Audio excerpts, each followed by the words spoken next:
Halo semuanya. Selamat datang kembali di channel ini. Di video kali ini, aku akan membacakan sebuah kisah tentang rumah warisan kakek yang selama bertahun-tahun dibiarkan kosong, dan sebuah benda kecil yang ternyata menyimpan sesuatu yang tidak kasat mata. Cerita ini tidak penuh teriakan. Tidak juga penuh kejutan mendadak.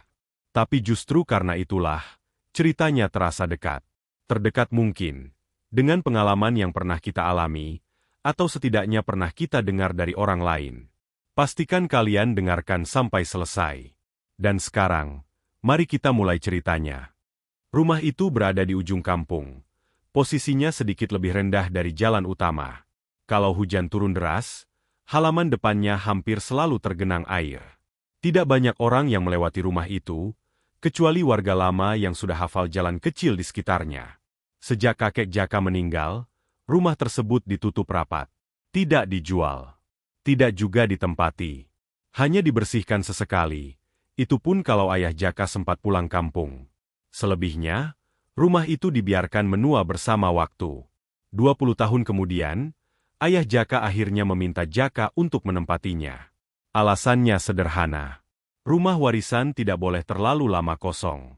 Jaka menerima permintaan itu tanpa banyak bertanya. Ia menganggap ini hanya soal tinggal sementara. Mengurus rumah tua, memastikan tidak rusak, dan mungkin sekalian bernostalgia.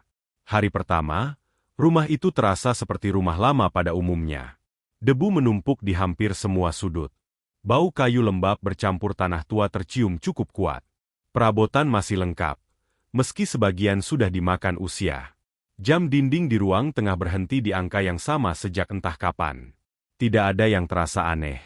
Malam pertama berlalu dengan tenang. Malam kedua juga sama.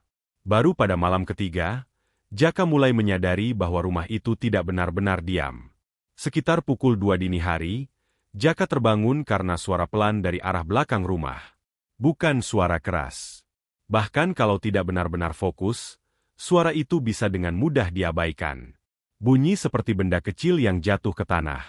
Tuk, tuk, tuk. Jaka sempat mengira itu hanya ranting jatuh atau kucing lewat. Tapi suara itu terdengar berulang, dengan jeda yang teratur. Seolah ada seseorang yang sengaja menjatuhkan sesuatu, lalu menunggunya berbunyi. Jaka membuka pintu dapur dan mengintip halaman belakang.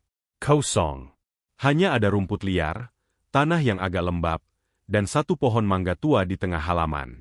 Pohon itu sudah ada sejak Jaka kecil. Dulu, kakeknya sering duduk di bawah pohon itu setiap sore. Saat Jaka menutup pintu dapur dan kembali masuk, ia melihat sesuatu di lantai. Sebuah batu kecil. Batu akik berwarna hijau gelap, mengkilap meski cahaya lampu dapur tidak terlalu terang. Jaka yakin betul, sebelumnya lantai itu kosong. Ia mengambil batu itu, menimbangnya sebentar, lalu meletakkannya di atas meja. Tidak ada rasa panas. Tidak juga dingin. Hanya terasa berat untuk ukurannya. Sejak malam itu, kejadian-kejadian kecil mulai sering terjadi. Barang-barang ringan seperti sendok atau gelas kadang berpindah tempat. Pintu belakang yang sudah dikunci kembali terbuka keesokan paginya. Dan hampir setiap dini hari, suara berdehem pelan terdengar dari halaman belakang. Seperti suara orang tua yang kelelahan. Yang paling mengganggu Jaka adalah ruang tengah. Di ruangan itu ada cermin besar, peninggalan lama. Setiap kali Jaka melewatinya, ia merasa bayangannya seperti sedikit terlambat bergerak. Tidak selalu, tapi cukup sering untuk membuatnya sadar. Suatu malam, Jaka berdiri cukup lama di depan cermin itu. Ia mengangkat tangan perlahan. Bayangannya mengikuti, tapi terlambat 1 detik. Jaka tidak langsung panik. Ia mencoba berpikir logis. Mungkin karena pencahayaan. Mungkin karena mata lelah. Tapi perasaan tidak nyaman itu tidak hilang. Beberapa hari kemudian, Jaka memutuskan bertanya pada tetangga lama. Seorang perempuan sepuh yang dulu cukup dekat dengan kakeknya. Begitu mendengar alamat rumah itu, perempuan tersebut langsung terdiam. Rumah itu memang lama kosong, katanya pelan. Karena dulu, kakekmu menyimpan sesuatu. Bukan emas, bukan surat tanah, melainkan sebuah batu akik. Menurut cerita warga, kakek Jaka dulu dikenal sebagai orang yang paham hal-hal tertentu. Tidak terang-terangan, tapi cukup dihormati. Batu itu katanya ditanam di halaman belakang, agar isinya tidak mengganggu siapapun. Jaka mulai mengingat sesuatu. Kakeknya memang sering memakai cincin batu akik hijau. Dan cincin itu tidak pernah ditemukan setelah kakek meninggal. Malam berikutnya, Jaka bermimpi. Dalam mimpinya, kakeknya berdiri di halaman belakang, di bawah pohon mangga. Tidak ada ekspresi marah. Tidak juga menakutkan. Hanya terlihat lelah. Kakeknya menunjuk ke tanah. Tidak berkata apa-apa. Tapi Jaka mengerti maksudnya. Keesokan malamnya, Jaka menggali tanah di bawah pohon mangga. Tidak terlalu dalam. Seolah tanah itu memang pernah dibuka sebelumnya. Ia menemukan kain hitam yang sudah lapuk. Di dalamnya, ada batu akik hijau yang sama persis dengan batu yang muncul di dapur malam itu. Saat batu itu diangkat, udara di sekitar terasa lebih dingin. Tidak ekstrim, tapi jelas terasa. Sejak batu itu ditemukan, suara-suara di rumah mulai berkurang. Tidak ada lagi suara tok di halaman. Tidak ada lagi suara berdehem di malam hari. Rumah itu terasa lebih tenang. Jaka akhirnya mengubur kembali batu tersebut di tempat yang sama, lalu menutup tanahnya rapat-rapat. Ia tidak melakukan ritual apapun. Tidak juga memanggil siapapun.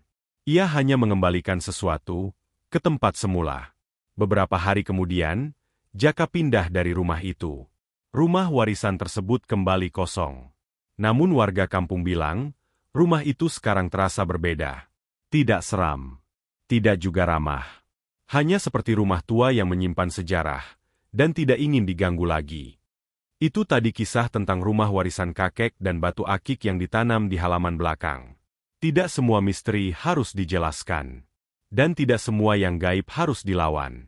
Kadang, yang perlu kita lakukan hanyalah mengembalikan sesuatu ke tempatnya. Kalau menurut kalian, apa yang sebenarnya dijaga oleh kakek Jaka selama ini? Tulis pendapat kalian di kolom komentar. Terima kasih sudah mendengarkan. Dan sampai jumpa di cerita selanjutnya.